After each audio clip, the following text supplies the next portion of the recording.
जब राजा दशरथ ने पूछा के ही कारण मुनि आगमन तुम्हारा, कहूँ सुकृत न लाऊं भारा। तो विश्वामित्र जैसे महात्मा सोचे राजा उदार भी है, सरल भी है, सुंदर सुंदर भोजन भी कराया और मांगने के लिए भी कह रहा है। फिर मांगने में हिम्मत आ गई तो महात्मा ने कहा कि असुर समूह सता वही मोही, मैं याचन आयो नृपतोहि। अनुज समेत देहु रघुनाथा, अनिश्चर बध में हो बसना था। ऐसा सुनकर के दशरथ 3 कदम पीछे हट गए। क्या बोले, क्या बोले, अरे क्या बोले? चौथे पन पायौ सुतचारे, विप्र वचन नहीं कहबो बिचारे।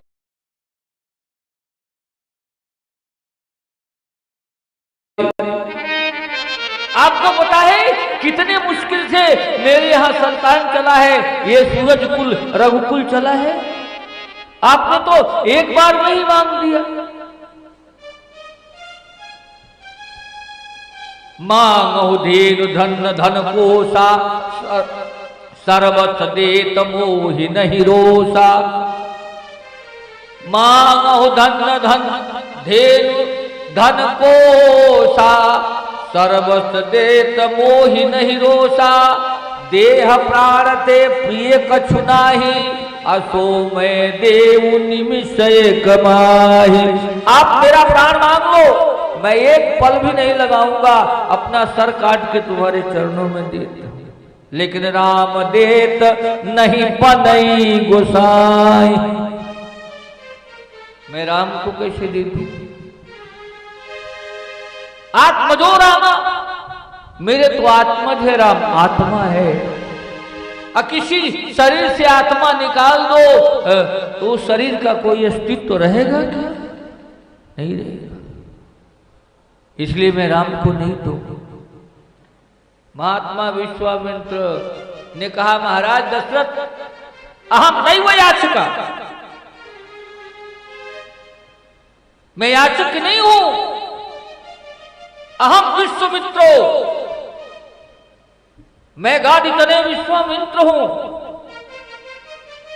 मैं मांगना भी नहीं जानता, मैं तो छीन लेता हूं, मैं छीन लेता हूं। लेकिन तुम्हारे धर्माचरण के कारण मुझे याचक बनने पर मजबूर होना पड़ा।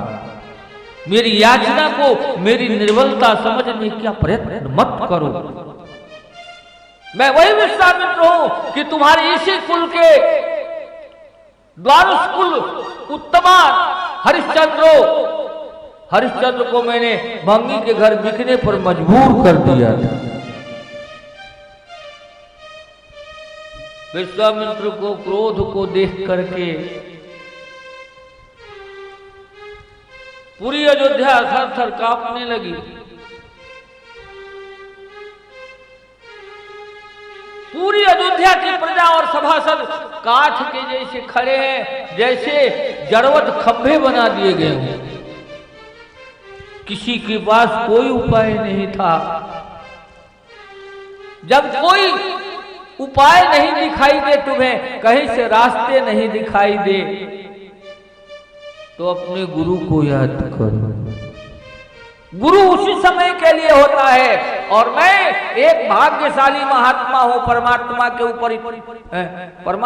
ऊपर मुझे इतना विश्वास है कि मैं अपने प्रत्येक शिष्य से कहता हूं, चाहे मैं शरीर से कितना भी दूर हूं, जब भी तुझे मेरी जरूरत हो मुझे याद कर।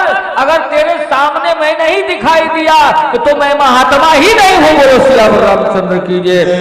ये मेरा चैलेंज है।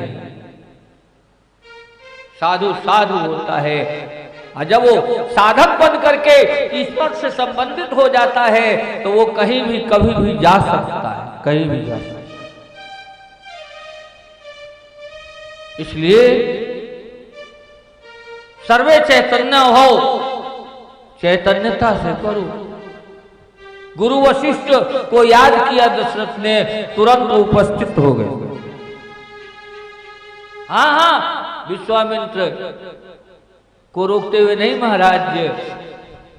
जो बालक कहतो दरबाता, असुन ही मुदित मत पितु और माता। महाराज आप तो परम ज्ञानी है, परम तपस्वी, भगवान ब्रह्मा से भी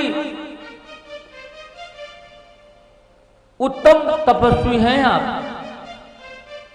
और दशरथ तो अज्ञानी है, राजा है, बालक है आपके सामने। इनकी गलतियों को क्षमा करो और जो चाहिए आपको मिलेगा। तब विश्वामित्र का क्रोध शांत हुआ। वशिष्ठ गुरुदेव दशरथ के पास गए। दशरथ के सर पे हाथ फेरते हुए वशिष्ठ जी ने कहा, नहीं वो चिंतित है, हे दशरथ, संत को देने से कुछ घटता नहीं। संत स्वयं के लिए कुछ मांगता भी नहीं।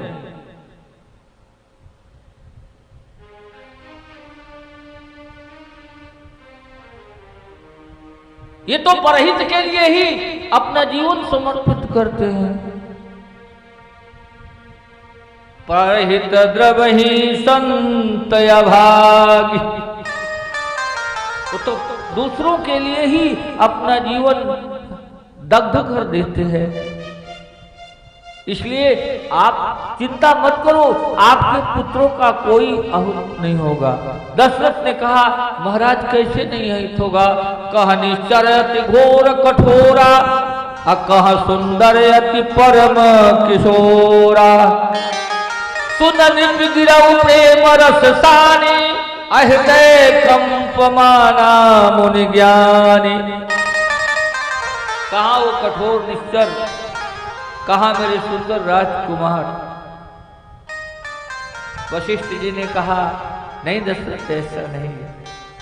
संत की शरणागति में रक्षा होता है, अहित नहीं होता। और ये तो ऐसे महात्मा है कि दो लेंगे तो चार और जोड़ के लाएंगे। लालची भी होता है, 4 गुना फल मिलता हो तो तुरंत पैसा निकल जाएगा। ऐसे कि से 10 रुपये मांगोगे तो नहीं निकलेगा।